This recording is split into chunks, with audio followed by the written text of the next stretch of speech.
These are a few of my problem horses that came in for training with extreme explosive reactions to turning out to be more broke than a homeless person.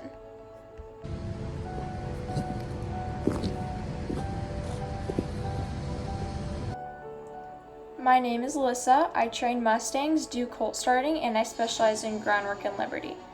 Today, I'm going to pick up 2 new Mustangs in Livingston, Texas, and I'm taking you guys on their journey from start to finish.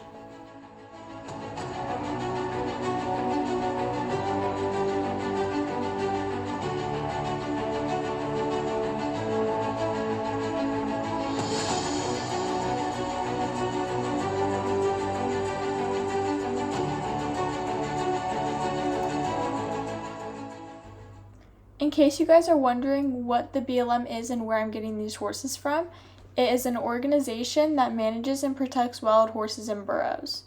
I'm extremely grateful I have this opportunity to bring in these wild horses and give them the best life possible.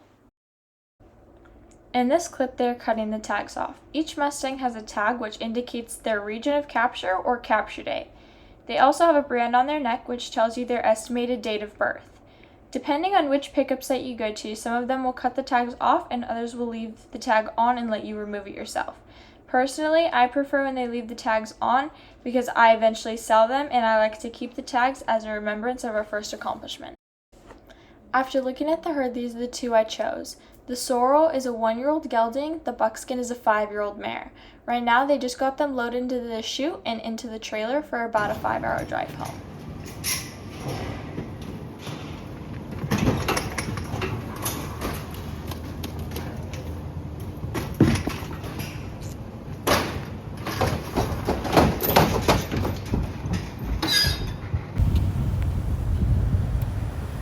You guys okay? You're okay. Good ponies. After the haul, we backed the trailer up and unloaded them straight into the stall. I was super happy with the way they came out. As you can see, they didn't run out all crazy. They kind of just stepped out and then started looking around. So we gave them a few hours to kind of settle in before we started our first session. When I first get these guys, I like to make sure I give them time to settle in before I step in there, and when I do, I like to have a dressage whip with me because I don't know how they're going to react to me asking them to come towards me. Right there, he turned his hip towards me, which I didn't like, so I kind of stepped back and followed him and put pressure on his hind end, and then stepped back in front of him to see if I could get him to look at me or take a step to me. Right here, he wasn't really paying attention, so I kind of walked towards him. And then once he looked at me, I backed away. Here, I'm still kind of just marking his steps, seeing if I can get him to walk to me and create a draw. Once he understands the concept of what I'm asking him to do while I'm marking his steps, is when I'm going to start reaching out and asking him to smell my stick or my hand. I usually like when they smell my stick at first. That way it's not endangering me if they do strike out or they try to bite.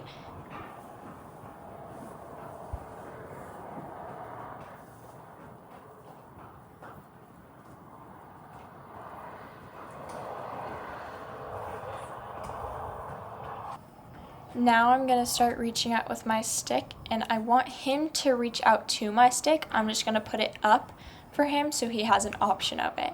I don't want to just walk up and try to touch him on the face with it or touch him on the nose with it unless I really have to. I want him to be curious in what it is and reach out and touch it himself.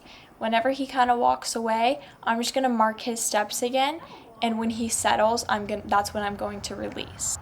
When you're asking them to reach out, I like to try to stay in front of them. That way they don't have the option of going left and right because I'm right in front of them to follow and mark their steps.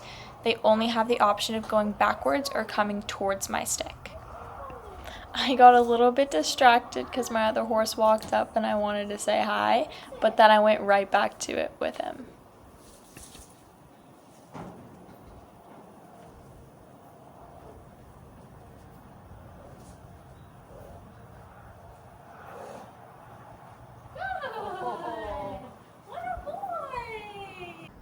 So right here is kind of the same as the last clip. I'm just working on him reaching out and touching my stick, and he was doing surprisingly really good with it. So as he got more comfortable with my stick rubbing up and down his face, I moved my hand closer and closer down the stick until eventually my hand was on his head and I was petting him.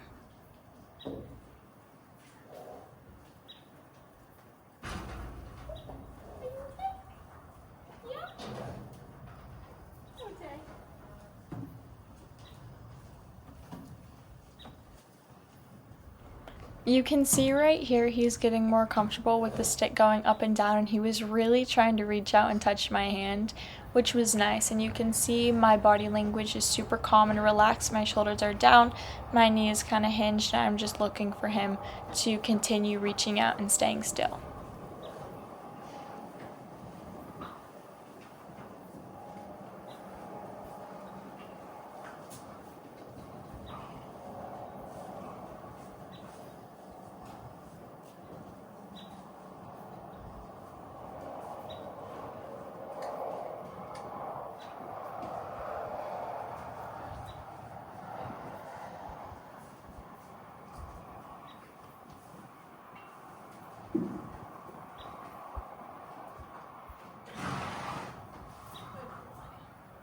So I ended my session with him right there because he did really good and I moved on to the next one.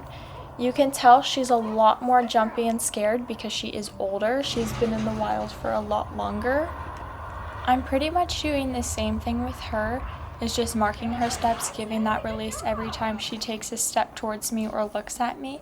I am a lot more cautious with her because the way she looks at me sometimes and takes a step towards me shows a little bit of dominance because she was that lead mare in the group. So because she does show that dominance sometimes and kind of walks towards me like she's going to charge me, I don't always give a release and back up when she does that. I kind of just stay still, and if she wants to come up to me, that's her choice. If she charges me, I'm going to put pressure on and kind of make her move her feet a little bit, but I don't want to give that step back and release. So here she's kind of just trying to get away and not really paying attention. So I'm going to go closer and closer to her until I do get her attention, and she walked forward right there, so I'm just marking her steps. You can see she has her ear on me and she looked and started walking towards me, so I walked away. You can tell by the way she does look at me though and how she walks towards me with that head down. So I have to be super cautious with that. So you can tell with her she is a lot more flighty than the gelding, so I'm not going to put my stick out there and ask her to reach out and touch it. I just want her to be comfortable with me being in the same pen as her. Now she's kind of getting the concept of looking at me and coming to me, so I'm not going to give as big of a release. I might just take a step back or just turn my back to her.